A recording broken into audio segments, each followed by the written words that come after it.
দুই প্রকার নারীদের রোজা আল্লাহ কখনোই কবুল করবেন না। এরা সারাদিন না খেয়ে কষ্ট করে রোজা রাখবে, বিনিময়ে আল্লাহ পাক তাদেরকে কোনো প্রতিদান দিবেন না।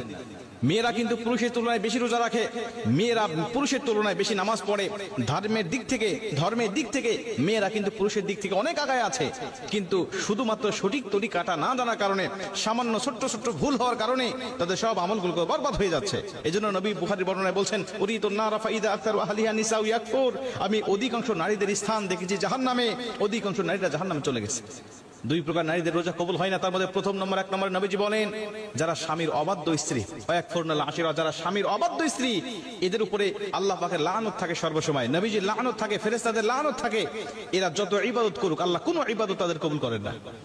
নবীজি সাল্লাল্লাহু আলাইহি ওয়াসাল্লাম বলেন, যাদের উপরে নারাজ রয়েছে স্বামী বৈধ কারণে, এরা যখন কবরে যাবে, এরা যখন হাসরের মাঠে উঠবে, মিজানের পাল্লায় যখন তাদের আমলনামাটা মাপ দেওয়া হবে, দেখা হবে একদম জিরো, তাদের কোনো আমলনামাটা আল্লাহ পাক কবুল করেন নাই, অথচ পাহাড় সমপরিমাণ সওয়াব তার ইনকাম করেছিল।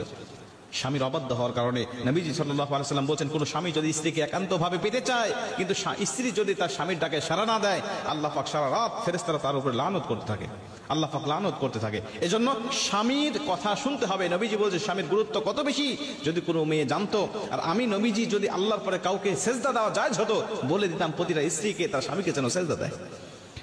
মুসলমান ভাইরা আমার, দুই নম্বরে নবীজি সাল্লাল্লাহু আলাইহি ওয়াসাল্লাম বলেন, ওই সমস্ত নারীদের কোনো ইবাদত আল্লাহর দরবারে কবুল হয় না যেই সমস্ত স্ত্রীরা, যেই সমস্ত মেয়েরা বেপর্দায় চলাফেরা করে। আজকে রমজান মাস, দেখবেন মার্কেটে চলে যাবেন, রাস্তাঘাটে বিভিন্ন জায়গায় শপিং মলে দেখতে পাবেন অধিকাংশ জায়গায় বেপর্দা নারীর সরাসরি। বেপর্দা নারী নিজে গুনাহ করে, তার দিকে যে পুরুষ তারায় তাকায় তারও অগণিত গুনাহ উঠতে থাকে। এই জন্য বেগানা নারী শুধুমাত্র নিজে গুনাহ অর্জন করে তা নয়, অন্য পুরুষদেরকে গুনাহ অর্জন করায় সহযোগিতা করে। অন্য পুরুষ গুনাহ করে যত গুনাহ ইনকাম করতে থাকে, ওর একটি পার্সেন্টেজ আল্লাহ পাক ওই মহিলার আমলনামায় দান করতে থাকে।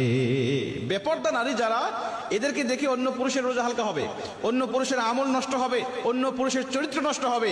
আর ও বেপর্দায় চলার কারণে আল্লাহ পাক তার আমলনামাটাকেও ঘাটতি করে দিবেন, তাকেও গুনাহ দিবেন, আল্লাহ পাক তার স্থানটাকেও জাহান্নামে করে দিবেন। এরা অনেক সওয়াব ইনকাম করেছে, অনেক নফল নামাজ পড়েছে, অনেক ফরজ রোজার পাশাপাশি নফল রোজাও রেখেছে, কিন্তু বিনিময়ে তাদের আমলনামাটা জিরো হয়ে থাকবে। কেন? সে নিজে বেপর্দায় চলাফেরা করেছে, নিজে গুনাহ করেছে এবং অন্যকে গুনাহ অর্জন করাতে সে সহযোগিতা করেছে।